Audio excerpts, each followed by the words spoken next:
अस्सलामुअलैकुम एक्वेरियंस। मुझे बहुत से लोग कह रहे थे कि मेरा इंस्टाग्राम का सारा कंटेंट इंग्लिश में है, तो इसलिए मैंने फ़ैसला किया कि उर्दू की कुछ वीडियोस मैं यूट्यूब पे रेगुलरली अपलोड करती रहूँ। अगर आप लोगों को ये फॉर्मेट पसंद आए, ये वीडियोस पसंद आए, तो प्लीज़ मुझे कमेंट्स में ज़रूर बताइएगा ताकि मैं इसको एक रेगुलर मंथली फ़ीचर बना दूँ, ठीक है। सो आप जब भी ये वीडियो देखेंगे उससे 1 महीने तक इसकी एप्लीकेबिलिटी है, 1 महीने तक ये आप पर अप्लाई करेगी। और ये उन तमाम लोगों के लिए जो या मैरिड है, सिंगल है, कॉम्प्लिकेटेड रिलेशनशिप्स में है या कमिटेड रिलेशनशिप्स में है। बेसिकली ये एक लव रीडिंग है, होगा तो जनरल मैसेज, लेकिन मैं इसकी इंटरप्रिटेशंस कुछ ब्रॉड और खुली करूँगी ताकि हर कोई इनके साथ रेजोनेट कर ले। लेकिन आपने खुद देखना है, अपनी अकल को यूज़ करना है कि ये मेरी सिचुएशन पे कैसे अप्लाई करती है, ठीक है एक्वेरियंस। सो हम आगाज़ करते हैं रोमांस एंजल के साथ टू सी कि अगले 1 महीने आपकी लव एनर्जी क्या है।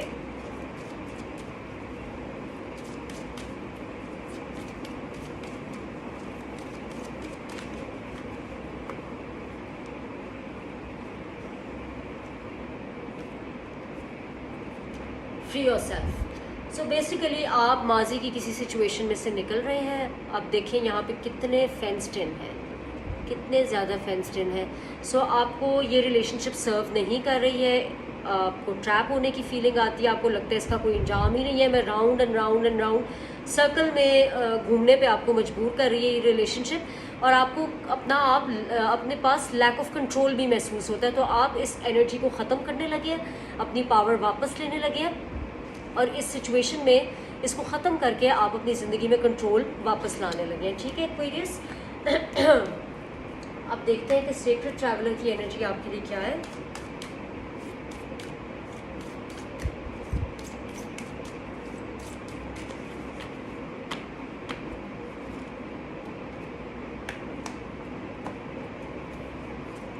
Voyage of the heart, love flows through you and to you. तो आपको ये कहा जा रहा है कि इस माजी की ट्रबल्ड एनर्जी की वजह से अपना हार्ट चाकरा ब्लॉक ना होने दीजिएगा, अपने हार्ट सेंटर को ओपन रखिएगा। वो आप कैसे कर सकते हैं? By forgiving this person from your past, by learning the lesson. जो चीज़ इस शख्स ने आपको सिखाई है उस लेसन को सीखिए और आगे बढ़ जाइए।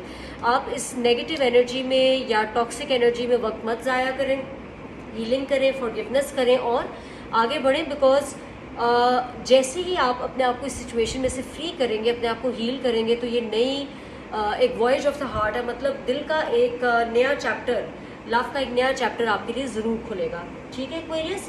सो अब हम 4 कार्ड्स निकालेंगे महीने के, हर हफ्ते के लिए 1 कार्ड होगा। ये मेरा सबसे पुराना टैरो डेक है जिससे मैंने एक्चुअली टैरो सीखा था, और मैं इसको पहले तो बहुत यूज़ करती थी, अब ज़रा कम करती हूँ।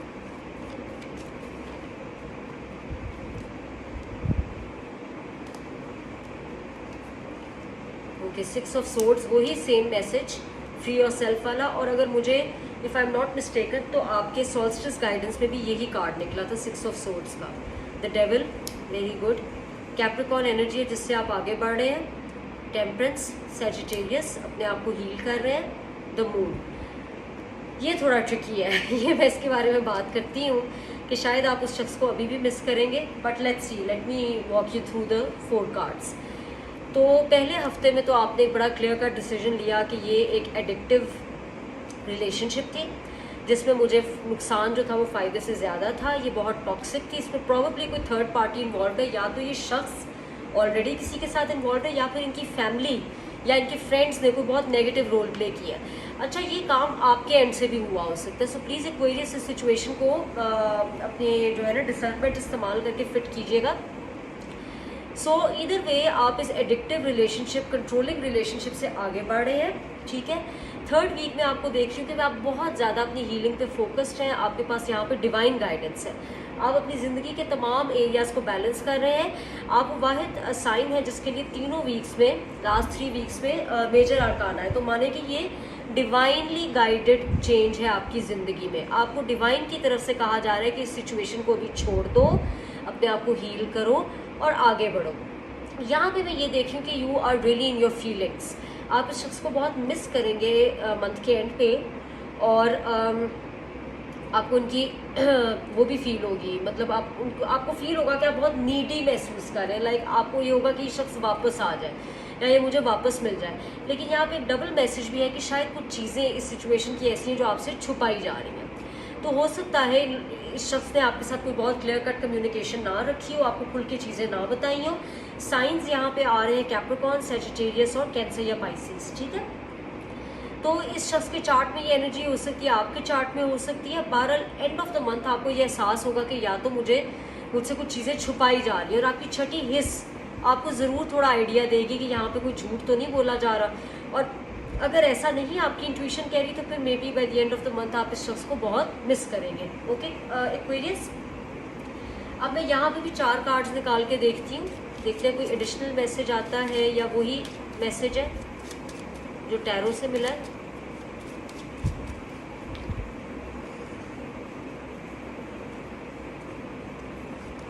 बोट, उफ, exact same card, I can't believe it. इसमें भी बोट है और इसमें भी बोट है। Receiving closure, moving on. भाई और क्या कॉन्फर्मेशन चाहिए आपको बहुत क्लियर मैसेजेस मिल रहे हैं कि आगे बढ़ो, इस चीज़ पे वक्त ज़ाया मत करो, ठीक है।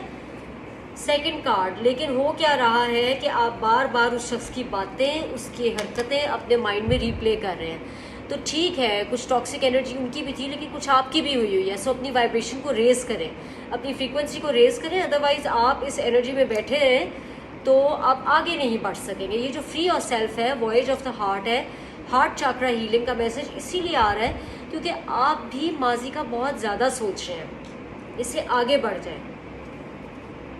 किसेस, सो ये जो थर्ड वीक है, मे बी आपको उनकी याद आ रही है कि आपने उनके साथ जो फिजिकल टाइम गुजारा है या जो प्यार मोहब्बत था आपके बीच में, ठीक है, मे बी वो याद आ रहा है आपको, या मे बी कोई नई एनर्जी आपकी लाइफ में आ रही है। वैसे टेम्परेंस के साथ मुझे ऐसा नहीं लगता, बट मैं आखिरी कार्ड देख के आपको फाइनल बताती हूँ। Love call. सो मेरा ख्याल है कि आप में से बाज़ एक की लाइफ में कोई नई एनर्जी भी है, बिकॉज ये देखिए किसेज और love call. So may be there is someone new in your life जो आपको फ़ोन कॉल्स भी कर रहा है या कर रही है और जिसके साथ आपकी फिजिकल अट्रैक्शन भी है। सो एक्वेरियंस, आपके लिए बड़ा स्ट्रॉन्ग मैसेज है कि बजाय इसके कि आप यहाँ एंड ऑफ द मंथ बैठ के अपने माजी को याद करें और उनको वो मतलब मिस करें बहुत ज़्यादा, आप इस न्यू एनर्जी के साथ मूव फॉरवर्ड करें। आपको डिवाइनली गाइड किया जा रहा है, ये सब ऊपर की तरफ, ऊपर वाले की तरफ से हो रहा है, ठीक है। सो प्लीज़ इस एनर्जी में, इस टॉक्सिक एनर्जी में बैठ के अपना वक्त ज़ाया ना करें। सो कुछ एस्ट्रो डाइस रोल कर लेते हैं, देखते हैं कोई एडिशनल गाइडेंस है एक्वेरियंस के लिए। दोबारा मून का कार्ड आ गया, मून का डाइस आ गया, कैंसर का भी, और ये है आपका 9th हाउस, ठीक है। सो बेसिकली आप बहुत इमोशनल हुए हैं एक्वेरियस, और ये ख़ास तौर पे एंड ऑफ द मंथ मुझे लग रहा है कैंसर की एनर्जी के साथ भी आपका बहुत ज़्यादा माजी की तरफ ध्यान जाएगा। कैंसेरियंस की एक डाउन साइड है कि वो इतने आराम से आगे मूव फॉरवर्ड नहीं करते, तो मे बी आपके चार्ट में ये हो या जिनसे आप डील कर रहे थे उनके चार्ट में ये एनर्जी है। ये भी हो सकता है कि ये जो न्यू लव इंटरेस्ट है इसका साइन मे बी सैजिटेरियस या कैंसर, पाइसिस, इनमें से कोई साइन हो। तो आपको ये बड़ा स्ट्रॉन्ग मैसेज दिया जा रहा है कि अपनी स्पिरिचुअलिटी पे ध्यान दें। विद द 9th हाउस अपने आप को स्पिरिचुअली अपग्रेड करें, हीलिंग वर्क करें, जर्नलिंग करें, ग्रैटिट्यूड करें, फॉरगिवनेस करें, और ख़ास तौर पे अपने हार्ट चक्रा पे फोकस करें ताकि ये जो नेगेटिव पैटर्न है, ये जो नेगेटिव साइकिल है, इसको आप सक्सेसफुली कंप्लीट क्लोज कर सकें इस साइकिल को, ठीक है। एक फाइनल गाइडेंस आपके लिए विजडम ऑफ द ऑरेकल से निकालूंगी। ओके, 17 द फेट्स, बहुत ही खूबसूरत कार्ड है। सो ये जो भी शख्स था या थी, ये एक फेटेड कनेक्शन था, ठीक है। इसका मकसद था आपको कुछ इंपॉर्टेंट लेसन्स देना, और आई थिंक ये साइकिल क्लोज भी ऐसे ही होगा कि आप सोचें बैठ के कि इस शख्स ने मुझे क्या सिखाया है और आइंदा क्या गलतियाँ हैं जो मैंने रिपीट नहीं करनी।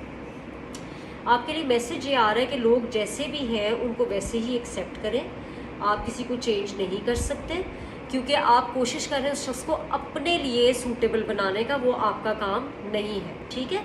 सो मे बी आप लोगों को इस तरह से चेंज करने की कोशिश करते हैं कि कोई शख्स आपके साथ रहने के लायक हो जाए, और अगला बंदा तो जैसे है उसको वैसे ही एक्सेप्ट करने की ज़रूरत है, ठीक है। तो आप डिस्कम्फर्ट अवॉइड करने के लिए बड़े कंट्रोलिंग हो जाते हैं और लोगों को चेंज करने की कोशिश करते हैं, जबकि आपको उनको एक्सेप्ट करने की ज़रूरत है, ठीक है।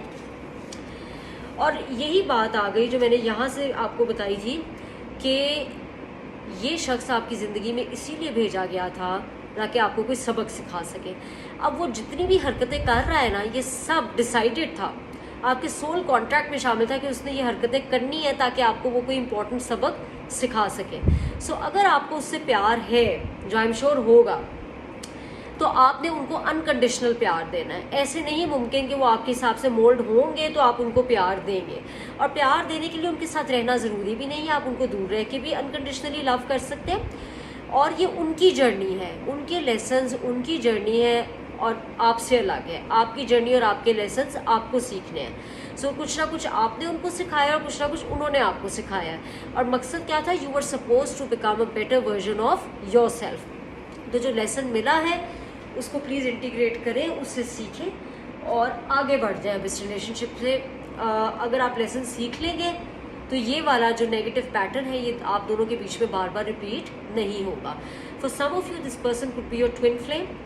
इसके साथ मुझे बड़ी स्ट्रॉन्ग वाइब आ रही है। तो ट्विन फ्लेम्स तो आते ही ज़िंदगी में इसलिए ताकि हमें कोई बहुत इंपॉर्टेंट लेसन सिखा सके। ठीक है एक्वेरियंस? सो आई होप ये रीडिंग आपके साथ रेजोनेट करे। कमेंट्स और फीडबैक में मुझे ज़रूर बताइएगा कि क्या आप इस तरह की रीडिंग्स को पसंद करते हैं, तो मैं इनको एक रेगुलर मंथली फीचर बना लूँ। Until the next video, please take care of your selves. अल्लाह हाफ़िज़।